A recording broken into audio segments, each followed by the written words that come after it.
potent advice, and inspiration from real self-made millionaires. Welcome to The Eventual Millionaire with your host, Jaime Masters.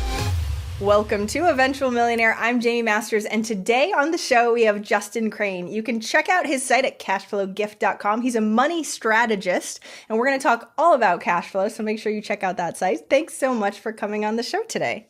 Thanks for having me. I'm like a long-time listener, first-time caller. Can I say that? I'm so happy you did. Yes. Yeah. That's hilarious. Tell me more about what the heck a money strategist is. You know, I invented the term. There is no secret to this. Like, where do you go for money advice on your business? Seriously, it's ridiculous. It's like this black hole. Because what I found is like there's bookkeepers, they do like the data entry and they get your reports ready to go. And then they somehow like either send it to you and you're like, oh, what do I make of this? What do I do with it? Or maybe they send it to your accountant and then like you really want to throw up in a brown paper bag when you're dealing with your accountant, right? And then you do your taxes, but you're like, what does this mean? How should I make decisions? And so I just fell into doing this because I found a need and I just ran with it. 1,000 times we need this, because that's the other thing too. As a business coach, people ask me about that stuff, and my mentor, there is nobody that really hones in on this stuff. We used to recommend some lady that just sort of had that background and knew about this stuff, and we'd send our clients over there because she knew it to like the nth degree, because there's a very big wide range of what making decisions about your money means. So what's typical of what you do with clients? First, we'll decide and we'll look at like, what's your business model? Like, how do you make money? That's the first thing. And I'm sure you hit that, right? And then from there, you better know what that is, right? Yeah. And then from there, I take a look at, does a business have scale and leverage? Like, can they get, if they invested $5, can they make 10 in their business? And can they grow it exponentially without putting in exponential effort? So we'll look at that. We'll look at the foundation. And that's about as deep as I go on those two. But if you don't have that set up, the right business model that works for you and scale and leverage, you're going to be trading hours for dollars. Your income is going to be capped. You're going to have no time. You're going to lose all your hair, drink 92 cups of coffee, and want to throw up in a brown paper bag. You're just not going to want to do it. And unfortunately, there's people listening going, oh, crap. Yeah. So what do they do if that's the case? I think in the beginning, you got to really understand what is it that you're selling. And one of the most important things that I talk about is pricing. And pricing is such an important thing because the way that the brain works and the way that the brain buys things is it's not logical. It's all emotion. And I've read gobs of stuff. My favorite guy is Dan Ariely, who wrote the book Predictably Irrational. And he does these studies about why people buy things, and it's cray-cray. It's wild. So one of the first things that I do working with business owners is if they have one product or one service, I want them to create a separate offer that's just a little bit better, that allows them to stack some bonuses and make the buyer feel like they're getting a killer deal. Okay, tell us more about that, because for the people that haven't read that book yet, why does that matter? All right. So let's pretend that you check into a hotel and the garden view room is $200, but the beach view room is $225, and you get a glass of champagne and you get free valet. Wouldn't you buy that for $225? But so many people have one price for $200. The way that the brain works is the brain compares things. The brain likes to put things in context. So why can't we have two offers of kind of the same thing and stack the bonuses, and the conversions will go up? So many people just have one price or one product, and I want them to start, I want them to have more than one. So if you have one product, you've got to create a second. But really where I'm going with this is packaging and bundling. Okay, tell me more. Well, you have to make your offer seem really attractive to the buyer. Let's pretend that I was actually just working with someone yesterday and she makes quilts. Like, do I know anything about quilts? Nothing. Am I afraid of needlepoint? Yes. I have nothing about quilts. But she sells a quilt for $45 and then a quilt with like a baby blanket for like $60. And I'm like, no, sell the quilt and the baby blanket for $47. Sell the quilt for $45. Okay, tell me Who more. wouldn't want to buy the other one In a for second. $2 more? Yeah, but For then her $2? margins go down. So tell me more about that. Okay, but the cost to make the baby blanket was $2. So she breaks even on that extra $2. But what happens is more people buy, period, because they're seeing two offers. Okay, so it's about them wanting to buy the quilt to begin with because it seems like such an amazing deal. The quilt and the baby blanket. Yes. So what you guys got to do is write down all of your stuff that you sell and try to package it in a way that will make people buy the better offer. Okay, so what about the difference between the 2 versus 3? Because some people are like, you want to tier it and you want them to pick the middle offer. So how does that work? Exactly. You do. Because it's a podcast, I got to go a little slower. Oh, okay, I'm so sorry. Continue. You want to have 2, and you want your first offer to be a decoy so that people are like, oh, I want the middle one. And then your third offer, you want to have it like crazy high premium. So because the brain will not compare $50 to $1,000. The brain will compare 50 to 45. But what most people have, Jamie, is they have an offer for $500, $1,000, and $1,500, and there's no deal. The brain doesn't see the deal. Yep. So what I teach people is right away, you have to have different prices, and then you have to track where the sales are coming from. Are they coming from offer 1, offer 2, or offer 3? And that falls on. Now I'm about to go into the financial mumbo jumbo land. I'm warning everyone, so you have to have a glass of wine immediately. Wait, you should have warned me. I would have had one. I know. Go ahead. It's on your profit and loss statement under income. So you just create 3 lines. It could be product A or service B or whatever it is. And then you can just start tracking and seeing where the money's coming from.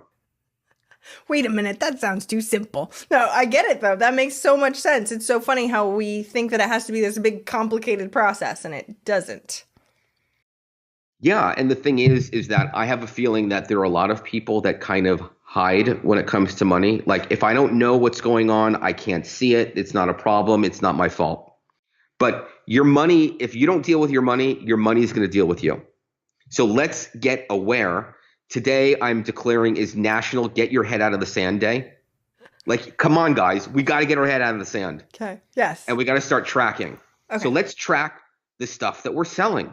And let's sell more of the stuff that is selling. And then when you look in your bank account, you'll be excited instead of not so excited, because that's the point. Okay, so give us some tips on this, because I just last week I had somebody go, I heard that I should have 3 things. These are my 3 things. Give me feedback. And I was like, why would I pick any of the, like, I just was in the mind of the buyer and I'm like, I don't understand why I would pick anything. What's the difference? And so how do they actually come up with, okay, this is a decoy, this is the main thing, and then this is the price anchor? Well, you always want to have your core offering, and it's also about, well, what do people need, and what do they really need to buy? And if you're not even sure about that, then just go to like Amazon and see what people are buying in addition to that core thing. So if you're a service-based business owner and you're an accountant, go look up accounting books and then go see, well, what other books did people buy and what could I bundle with it? That's really interesting. Oh. Yeah, or if you're a product person and you sell candles, well, people probably buy matches with a candle. Like, check this out. I wrote a blog post on this. I was like, oh my God, they are so smart. I'm in the grocery store. I'm in like Ralph's. It's like Kroger out in California. And I'm buying chips. And I go to look for these chips. And there are ping pong balls right by the chips. Oh. And I'm like, oh my God, I need ping pong balls. Like, guys buy ping pong balls when they buy chips. They got me. In my head, I'm like, there. Why would people buy? Okay, that makes sense. Okay. They do. So that's what you got to do. And then you got to stack that. You got to stack your main offer. Okay. And then you're like, oh my gosh, this seems so worth it. I need all of those things. And it's such a crazy deal. My brain just wants to buy it right now. Yeah. And then you probably would buy dip with the chips. I mean, that's why the dip is right there. So you got to think of it. Now, let me just take the pricing to one more extreme. Okay. You have to make sure that your offer is clear and understandable, if that's a word, to the buyer. If your offer is a bunch of gobbledygook and it's on a web page and it looks like Mandarin Chinese, people are going to bail and they're not going to buy it. So the display of the offer is huge. It is a game changer. So I'm talking about those check marks that you see on offers, like A, B, C, the check marks. Yep.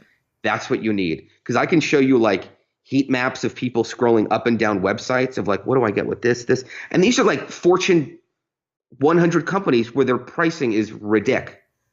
So Like, they would make so much more money. They should hire me right now. So what about people like service-based? I have a lot of agencies and stuff as clients. Either they have to do proposals or they literally have so many different types of services, and trying to figure out like what package versus what person needs or what company needs, what can get really confusing. So what do you suggest for them? you have to have systems and bundles and packages. You can't keep creating customized stuff. Otherwise, you're going to freak out. So what happens? So how do we do that, I guess, is the question. So let's say we're like, okay, we need to make bundles because that's what Justin told us to do. How do I make sure that this bundle doesn't confuse everybody with all the other 17,000 things that they could get?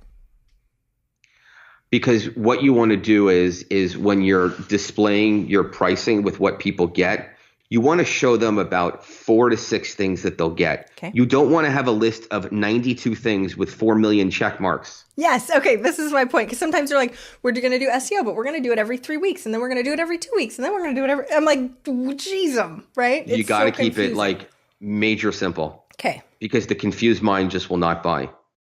Now, by the way, I got into this, like I'm a CFP, I'm a financial advisor. Like I got into this because I started looking at my clients' books. I'm like, you have one offer. Like you got to have more than one offer. And this is what's going to make your conversions go higher and your sales go higher. Now I'm planting a seed, people. If you're still here, like literally your head is out. I don't know. Maybe it's still in the sand.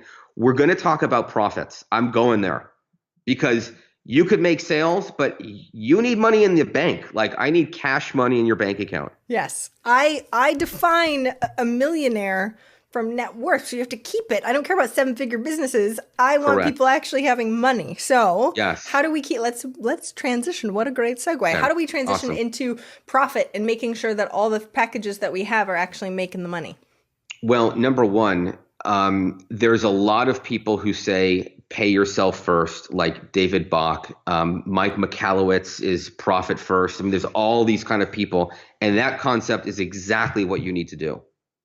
But the thing is that it sounds good and they're right, but everyone's business is a little bit different. And that's where people might think, oh, that won't work for me. Or, I can't really do it that way. So the way that I like to do it is we need to make at the minimum a 10% profit off of your sales. So you bring in $100,000, I need $10,000 in your bank account. So I need $10,000 off of your bank account, from your bank account. That's the bottom line. So what that means is you have $90,000 to spend in your business. Now, this is where people get tripped up. They take money out to live. They invest in the wrong things. They buy expensive, bright, shiny object stuff that it ain't worth like nothing. It's cray-cray. So first of all, you got to know what your sales are. And then you just take 10% of the sales. It's easy peasy lemon squeezy, people. Okay. So do you have them, is that automated where, I normally do about this much every month and that just sort of automatically comes out and it's a thing? Yes. Okay.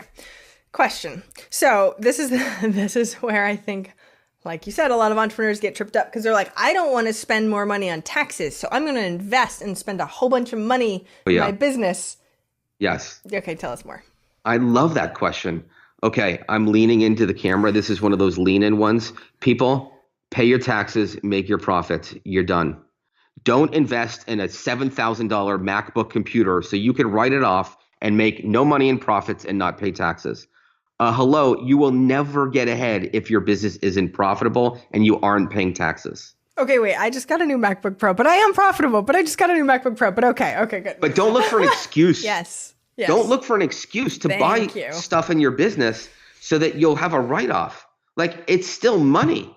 That's what's so funny. I'm like, it's not like it's free money, people. I don't know what to tell you. You should save it. But I feel like especially newer entrepreneurs are so scared, maybe, like you said, their head is in the sand on money and taxes in general, that they're like, oh, well, if I just do this, it'll make it better and I get free shiny things. And the MacBook Pro is totally not worth it, just so you know. I'm annoyed as all heck by it.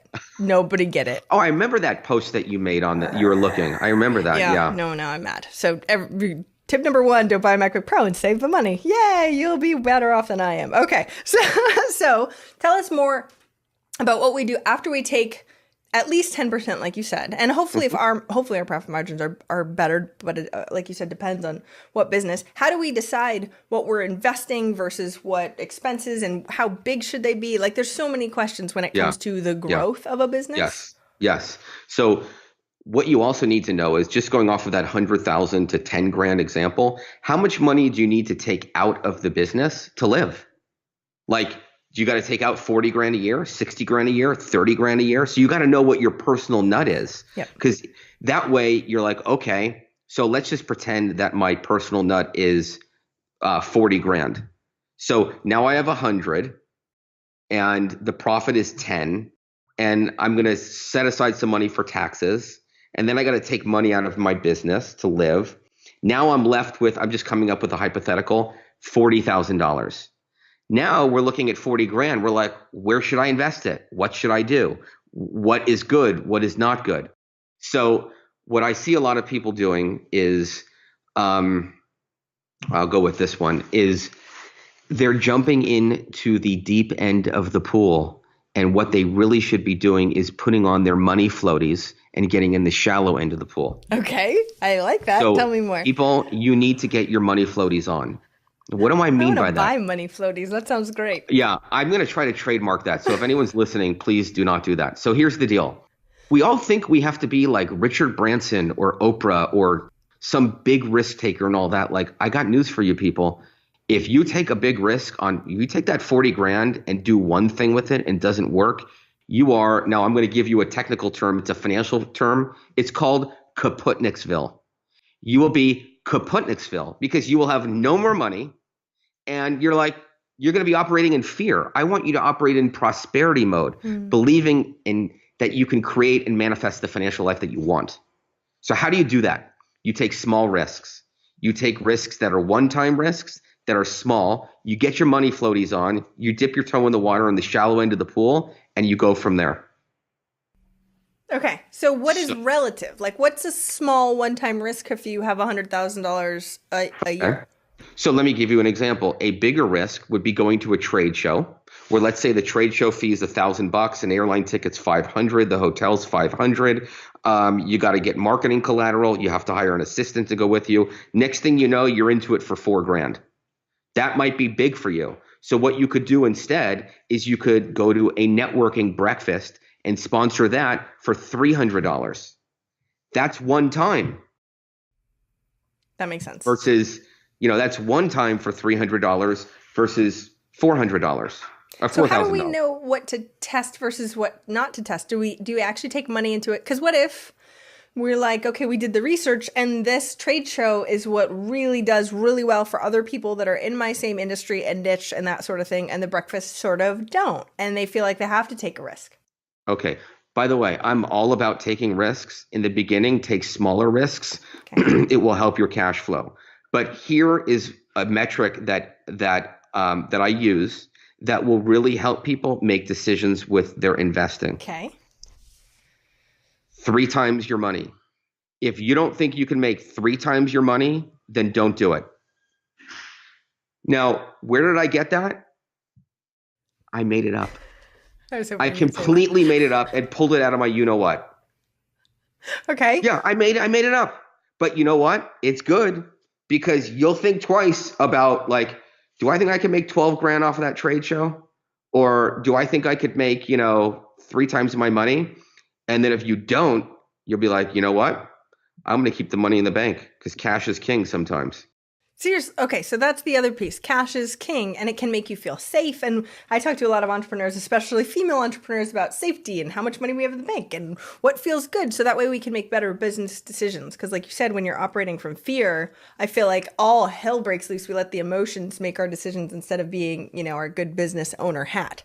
So when we're going down that path and we're looking at our cash flow, sometimes it can get really tight. What do we do when it gets tighter? Like we Yes. can't even squeeze out that trade show, and we're like, oh gosh, I Yes. feel like I should, but I can't. Yes. Okay. So what a great question. So the deal is if you're a new business owner and you're just starting out, if you don't think you can make 3 times your money within 5 weeks, again, I made that up, completely made that up. Don't do it, because the credit card bill is going to come. And if, let's say, you go to that trade show and you're like, okay, I got to go fly there, I got to meet people, then I got to follow up with them. It's going to take 3 more months for me to have that sales conversation that I really have to have. You don't have the time for that. I'm sorry, you don't. But if you think you can do it within 5 weeks, then go for it. If you're a seasoned business owner and you got cash flow and it's all good, then you can hire a publicist and not have an ROI on it for a year. It just depends on where you are. So no, I was just going to be excited about the fact that you gave us rules to go by, because it works that way. Our brains will try and solve the solution. And if we don't have anything to go by, we're like, I think this is a good idea. Go. Yes. And then, so how do you build cash? Because I do believe that business owners need to have an emergency fund. And so the reason why you need to build cash is so that you can sleep at night and so that you can say no to all of the BS that you're saying yes to because you need the money.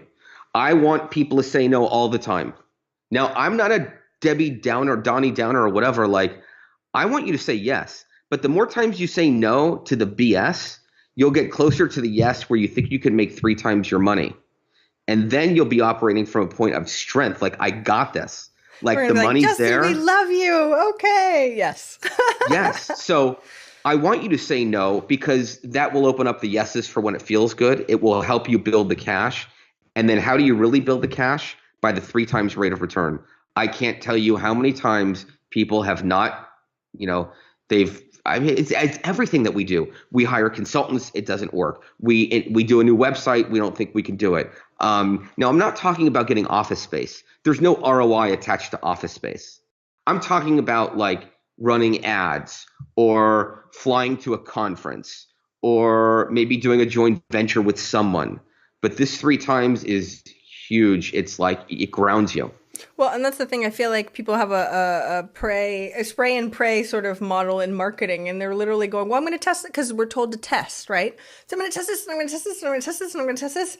And then we're so sort of strung out that we don't actually get metrics or ROI, and we're like, we think that worked. We think something in that mess worked. And then they come back and they go, oh, okay, great. I don't know what it was. So moving forward makes it really difficult. Yes, I agree. So tracking, do you suggest people do it one thing at a time? No, you can do 2 or 3. I mean, let's say you've got $1,000, you can try 3 things for $100 and see. And then, whenever you make a sale, if you could just do it old school, like, hey, how'd you hear about me? Where'd you find me? Right? Or you can do the whole, if you're an online business, you can do, I'm not an internet techie guy, but like you can do the pixel route and you can do tracking with affiliates and all that stuff. But if you start to get nauseous with the tracking, that's okay. Let's just get you an Alka-Seltzer, maybe a glass of wine or your favorite cup of coffee, and let's delegate it to someone who loves that stuff. So because if you're yeah, no, go ahead. Because if you're a creative, you're going to just get nauseous with this stuff and you're going to check out and you'll be like, I'm done. But the only way that you can grow and ascend is if you do something different and take control and take ownership of your financial life and delegate some of the stuff that that you just have to do, but someone else can do it for you. And then they'll just email you, like they can email you your profits. Your assistant can tell you what your sales are. If you're just like free, like if I just say the word QuickBooks, like is your hair standing on your arm, or Zero, the accounting, like are you literally like, do you want to just like get under the covers and curl up into a fetal position and just be done? That's okay. But someone out there loves that stuff. By the way, I'm not a bookkeeper, so don't even, I don't even know how to do data entry on that. So, well, that's the thing. I love numbers. I especially love great numbers. When you look at, people don't like it when they don't when the numbers don't look good. They don't like looking at it, right? But either way, whether they're good or they're bad, you need to know what they are, people, just so we're clear. So how much of an emergency fund in business? Because I mean, I even wrote my book and I did Dave Ramsey's Total Money Makeover way back when to pay off a bunch of debt. And he talks about the personal emergency fund. I agree with you 1,000%. We should totally have a business emergency fund, but how much, and do we ever pull from it? And what is an emergency in business and that sort of stuff? Yeah. Emergency fund, at least 1 month. Okay. 1 month of your business expenses. So then that means, I know what everyone listening is like, what are my business expenses? And you're like, who killed Kennedy and who shot JR and like all that, right? Like you're like, go to like, what? So we got to find that out. We can't guess. We got to call the bookkeeper, the accountant. We got to find someone who can get us that number. And then what you begin to do is build it. You can build it with that 10% profit that you leave in the business, and then you have it there. So what's an emergency? An emergency is something, I don't know, where you know that it's going to work and you need to invest it and you're going to tie up the money for a week or two. Like it's pretty much a sure thing. Any other business emergency, maybe a late payment that you forgot, maybe a credit card bill that you forgot. Another one that came about was like if you have employees, sometimes you got to pay like sick pay and overtime or something like that. So that's another example. Yeah, a lot of like unexpected, oh crap. Yeah. But the whole point is too, if you don't hit your goals or your sales dips or whatever, it's there just in case something horrible and you don't have the cash flow for it, which makes perfect sense. So tell me a little bit, and I know this is boring, but I think it's really important for people to know, because when you're doing quarterly taxes, yes, people are like, do I take whatever 1/3 out when I get the check here and we put it aside in a savings, or do we just know that we plan for it, we take this much out? How do you suggest people do that? Okay, the easiest way is simply to call your accountant and give them your profit and loss report from last year and say, oh, I think I'm going to, be up 10% or something like that. Now, if you're just starting out and you're new and you don't have a big set of books and you don't even like want to deal with the profit and loss, just take, I'd say ballpark. Now, this is just general advice, 20% of your sales and put it in a separate account. Great. So the 10% is for the profit. The 20% is now kept in a separate account for taxes. So how do you pay them? You could pay them quarterly. You could keep until the end of the year and pay at the end of the year, but I would not recommend that you do that, because what you'll do is you'll sneak into that account like at 2 a.m. when no one's looking, like it's a chocolate chip cookie, and you'll move that money into the other account. Buy that MacBook Pro. Let me just go in there and move the tax money over there, and I'm going to go to Hawaii and eat all the fish I can. That sounds great. No, okay. Yeah. So you got to have a system to do it. And I think 20% is a decent number. But like what 6 and 7 figure businesses do, I mean, I do this. I'm with my, so this is 2017. This is like the first half of January. I've already had my, don't laugh, people, I'm crazy with this, my Q1 2017 tax payment call. I know you want to like throw up hearing that. But again, I love it. You don't have to. Email the accountant and make them do the work. Oh, yes, that's right. My guy's always like, okay, well, I've got another every other Monday. No, it's every Monday per month. I love him, thank goodness, because we chat and we blah, blah, and then we talk about money. And don't get me wrong, I love talking about money. But I wouldn't remember to, oh, great, I have to schedule him all the time, unless it was already in the calendar and I go, oh, I have to show up. Way easier than having to go, I should call my accountant. So having a regularly set time, really, really important. Okay, so tell me about this though, because a lot of people, especially when it comes to hiring, we go, do we have enough money? Do we not have enough money? How much do we pay them? Like, where does that come in as you're trying to grow your business? And how much do you have enough, especially for that first assistant or the third employee, something like that? Okay, so I'm going to give you my spin on it. And most of the time when people hire Jaime, they're hiring an admin, right? To free up their time. Yes. So let's pretend I'm a jack of all trades and I do everything. I'm VP of sales, purchasing, VP of human resources, right? VP of everything. And I know that I need to delegate. So if I'm going to take $1,000 and delegate it and pay the VA, right? The VA, it's not like it's on the VA. It's not like it's her or his responsibility to make 3 times the money. They're just filing and going on the CRM database management and scheduling your this and doing your social media, whatever it is, if it's a VA task, whose responsibility is it really to make $3,000 off the 1,000? Yeah, it's us. So it's on us. So we need to make $3,000 off the 1,000. If we can't, then it's our fault. But if you're hiring an ad agency and you're going to do $1,000, then it's on them. So I believe, that I just think we should be hiring and delegating pretty much from the start. And it's okay to delegate 1 hour a month to someone if you're just starting. And if you're at 5 hours and, sometimes you need to take that step, but it doesn't have to go from 5 hours a month to 20. It could be to 7. There's nothing wrong with taking small steps along the way. Yeah, because your confidence grows in your leadership as a leader in general, and also you get better at delegating and all that other stuff that you have to learn as a business owner, which you might suck at the beginning. Just so we all are clear. So it's good for you to kind of go slow and warm that up too. So what if you have 3 employees and you're not doing the main basis of the work, but you're looking to hire number 4, and maybe it's $60,000 a year for this person, and you're like, okay, well, I need to make 3 times, but I'm already giving all my stuff away. So we're trying to how do you figure that piece out? Well, sometimes it's hard to make 3 times, but sometimes the business needs it. Like I was just working with one of my private clients where she needs to do content marketing, and she has enough money to pay someone, I don't know, $50,000 a year to just do the content marketing. But she might not make 150 right away. Maybe it'll take 2 or 3 years. But here's what I told her, and here's what I do believe, is that the profits need to catch up with the $50,000 spend. So this is a hypothetical. If her profits were $300,000 and then she spent 50 for content marketing, in a all like even world, she would just make 250.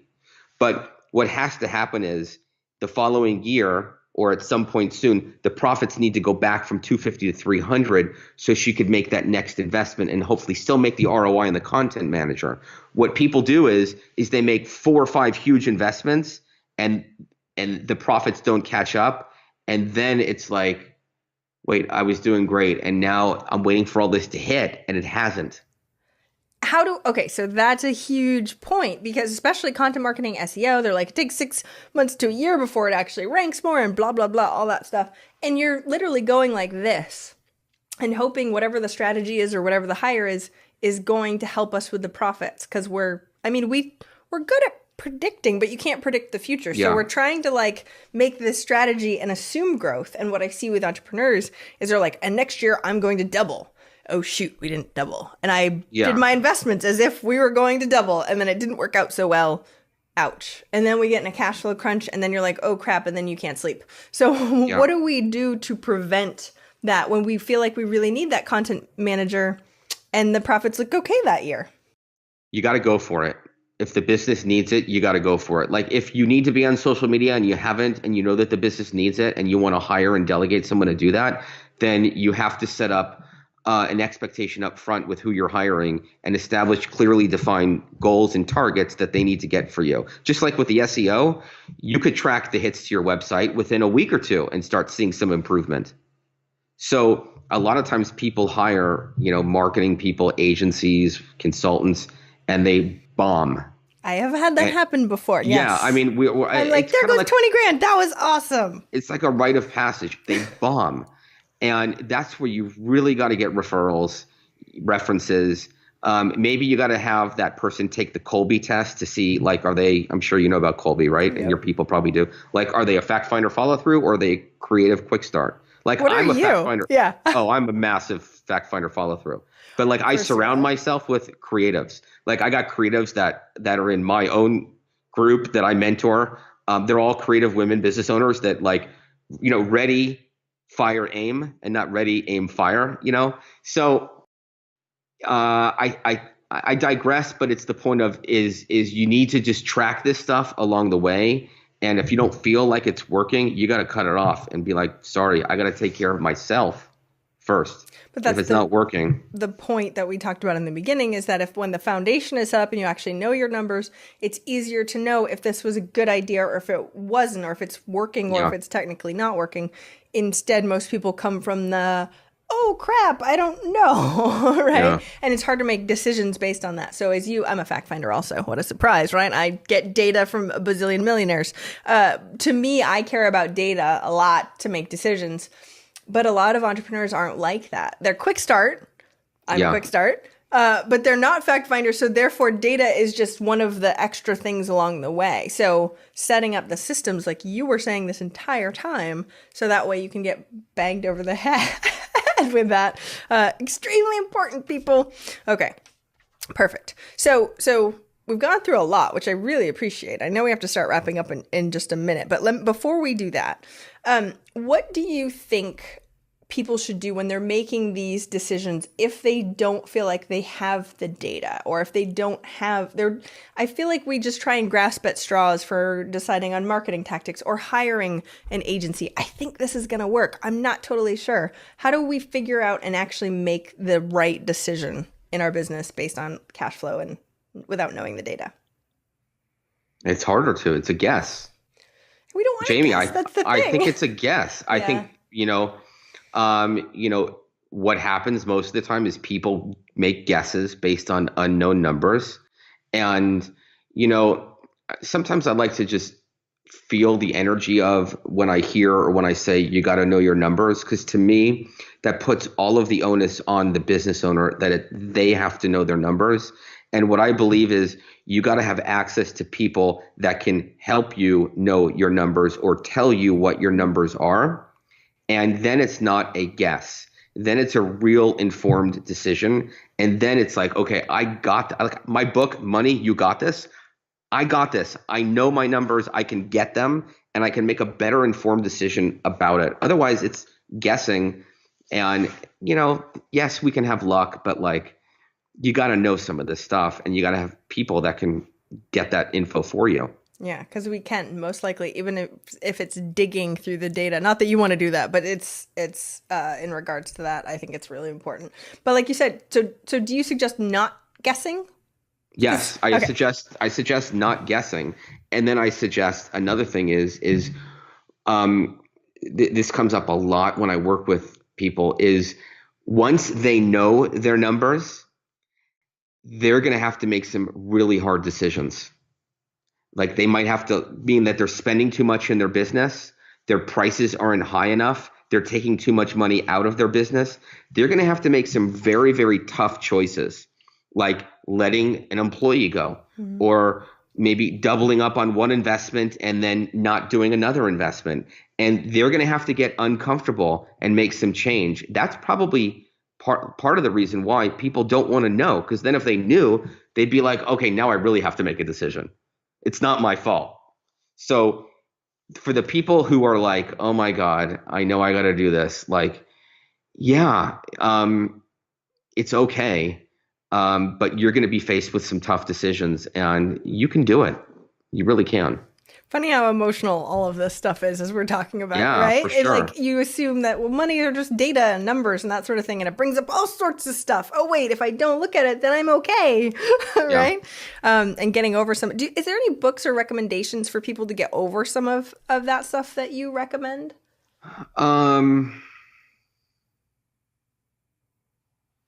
There's some guys that are really, really good if you Google them that can help you with it. So it's really about money scripts. It's the stories that we keep repeating over and over in our mind that we learn from our parents or by someone that we keep repeating. Like someone might think that they always have to be a caretaker, right? And they'll take care of everyone else but themselves. Or someone might think in their mind that money is the root of all evil, so that whenever they bring in the money, they just want to spend it because they feel that they don't deserve it. So I know a guy by the name of Brad and Ted Klontz, Klontz. They've got books on it.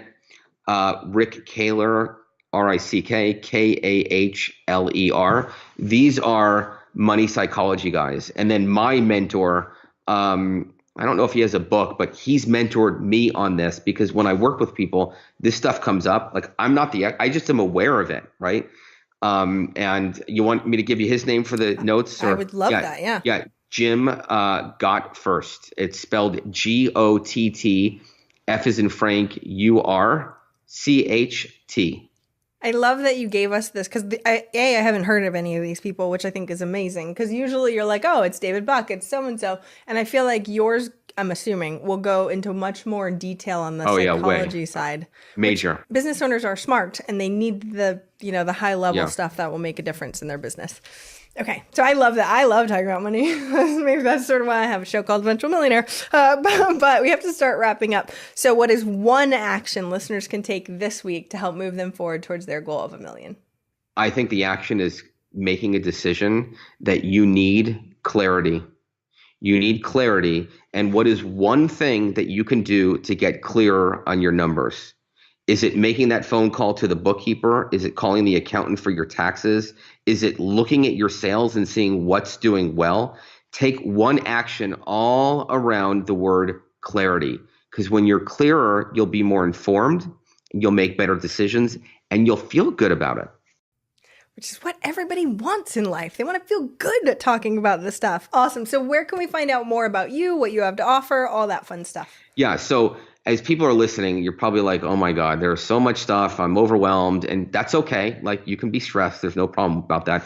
But I've created a guide that people can go to download and then work on what we just discussed, like in bite-sized chunks. Like literally, you can have a glass of wine and do this. So go to cashflowgift.com. One word, cashflowgift.com. Thank you for making it bite-sized and easy for us, because yes, we need to be spoon-fed, but eventually the medicine will help.